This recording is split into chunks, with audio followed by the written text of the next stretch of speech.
That's December 5th, 1945. Just after 2 p.m., 5 Navy torpedo bombers lifted off from Fort Lauderdale Naval Air Station in Florida. Their mission was a routine 3-part training flight, a path pilots had flown countless times. The sky was clear, the ocean calm. There was no warning, no sign of trouble. By nightfall, all 5 planes had vanished. The rescue aircraft sent to find them never returned. That day, 27 men disappeared without a trace. What happened to Flight 19 has haunted aviation history, not just because of the loss, but because of how it happened. The story began by the book, planned, rehearsed. But what followed sparked decades of whispers about strange forces, magnetic anomalies, and an enigma the Navy could never explain. It was a standard exercise. Navigation problem number 1. The squadron was to fly east over the Bahamas, turn north, then back west to base. 3 legs, 3 hours. 5 TBM Avenger torpedo bombers, each crewed by 2 or 3 men. Their commander, Lieutenant Charles Carroll Taylor, was experienced, over 2,500 flight hours, but a late substitute that day. He hadn't flown this route before. 90 minutes in, Taylor radioed in. His voice was tense, confused. "I don't know where we are," he said. "We must have got lost after that last turn." The controller asked for his position. "I'm sure I'm in the Keys," Taylor replied, "but I don't know how to get to Fort Lauderdale." That shocked the operator. If Taylor believed he was over the Florida Keys, he was far off course, flying deeper into the Atlantic. Taylor reported both his compasses had failed. Other pilots began expressing frustration. One was overheard saying, "If we would just fly west, we'd get home." But they didn't. Taylor insisted they hold formation. Transmissions became erratic. Some came through clearly. Others were broken, distorted. At 4:45 p.m., a voice crackled through. "We think we may be about 225 miles northeast of base. It looks like we are entering white water. We're completely lost." Fort Lauderdale tried to redirect other aircraft to contact Flight 19. A storm was forming. Rain, interference, silence. At 6:20 p.m., Taylor's final transmission. "All planes close up tight. We'll have to ditch unless landfall. When the first plane drops below 10 gallons, we all go down together." And then, nothing. At 7:27 p.m., a PBM Mariner rescue plane with 13 aboard took off. 20 minutes later, it too disappeared. A passing tanker reported a flash in the sky where the Mariner should have been. No distress call, no survivors. By morning, headlines read, 6 planes lost, 27 men missing. The Navy launched the largest air-sea search in its history. Hundreds of aircraft, dozens of ships, grid patterns, currents studied, coasts scanned. They found no answers. Questions followed. Why had Taylor become so disoriented? Why didn't other pilots break away? And why was there no distress signal after 6:20 p.m.?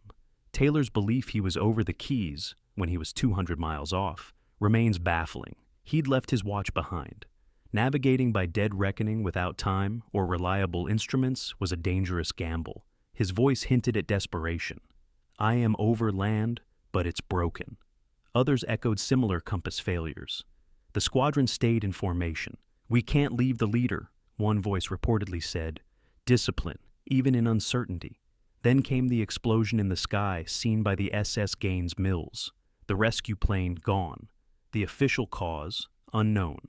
As weeks passed, theories multiplied. Some blamed freak storms. Others spoke of magnetic interference.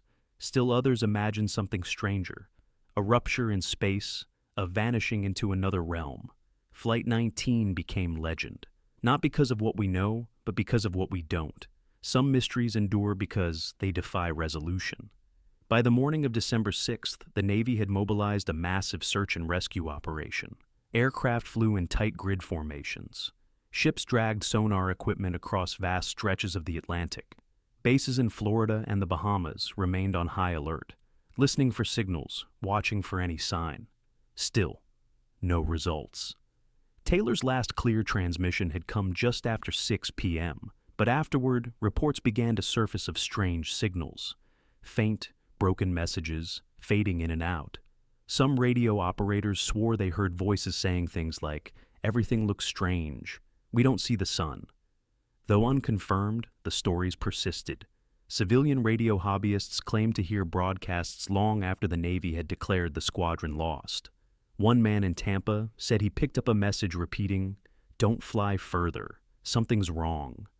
Whether atmospheric anomalies or imagination, no one could say for sure. And then there were the weather conditions. The storm that swept over the region that evening came fast, with high winds, sudden squalls, and dropping visibility. It created a volatile pocket of atmosphere over the open ocean, dangerous not only for the lost airmen, but for their rescuers. In the center of that invisible chaos sat a shape, a region long feared by sailors, a place with no official borders, but whispered of in every coastal bar. A triangle, the Bermuda Triangle. It wasn't named that yet, but its myth was already forming. Lieutenant Taylor's behavior became a focal point. The Navy's report emphasized his experience, yet questioned his judgment.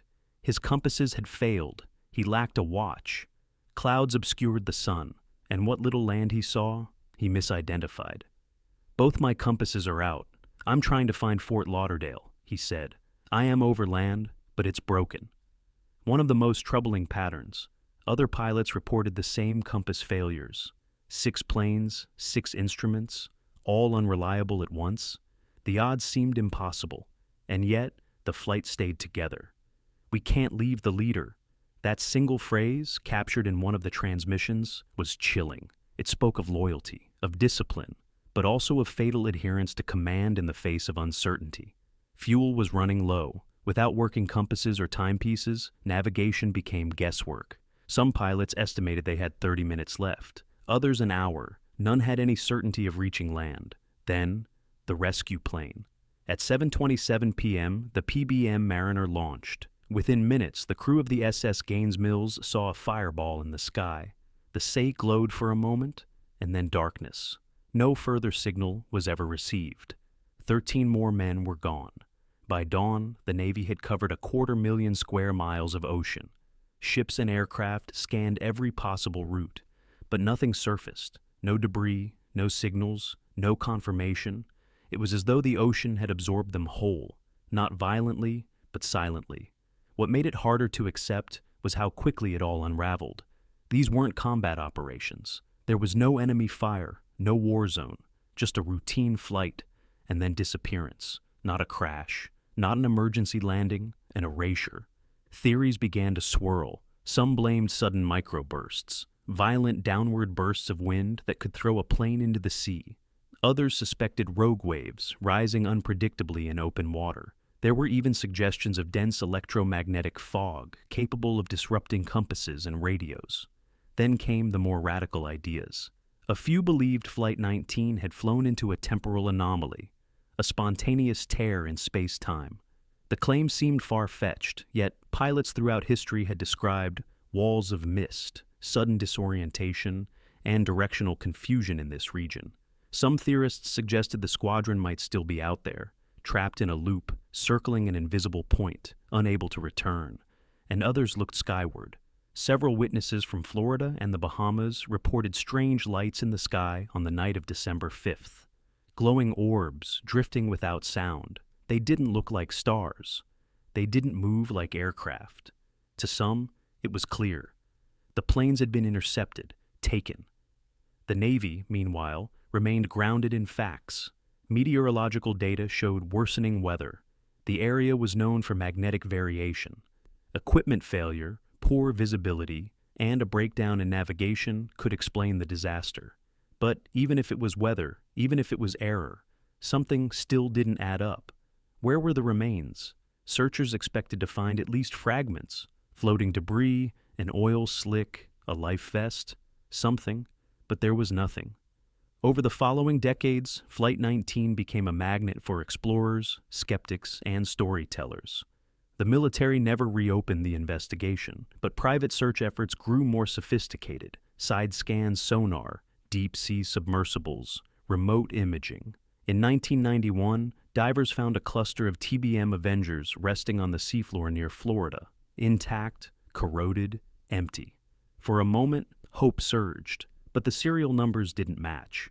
These were different planes, victims of other accidents, other years. A haunting coincidence, but not a solution. Attention then turned to the Blake Plateau, an underwater shelf where the ocean floor drops away into deep trenches and canyons. The theory was simple. If the planes ditched here, they may have sunk past the shelf edge, buried in darkness and silt. Still, investigators expected something to rise, a signal, a seat cushion, a trace, but again, nothing. What unsettled researchers the most was not the crash itself, but the absence of impact. When aircraft go down, they leave marks, wreckage, flares, signals, life rafts. But this time, the sea offered only silence. Some proposed a midair explosion. Others speculated about structural failure, fuel vapor ignition, or even a catastrophic collision in the dark. Any of these could scatter fragments so small that none would be distinguishable from the seafloor. Occasionally, something would wash ashore, a scrap of aluminum, a riveted panel, but lab tests always ruled them out. None belonged to Flight 19. And so, the mystery endured. Over time, Flight 19 passed into legend. But behind the theories and dramatizations, one truth remained. 6 aircraft vanished together, without warning, in peacetime, in daylight, within radio range of their base. In the age before satellites, navigation relied on 3 things: compass, time, and radio. If one failed, a pilot adjusted. If 2 failed, they improvised. But when all 3 failed, the sky turned blind. Flight 19 reminds us that disappearance is not just possible. It can be total. No final words, no mayday, no trace, just absence. Today we can track a phone across continents. But in 1945, a few failed instruments could turn a flight into folklore. Some say the Avengers lie deep below, intact but unreachable. Others believe the real mystery isn't what happened, but why it left nothing behind. Maybe the sea buried them, or maybe the answer lies somewhere else entirely. Outside maps, beyond time, lost in the quiet where signals fade and compasses fail.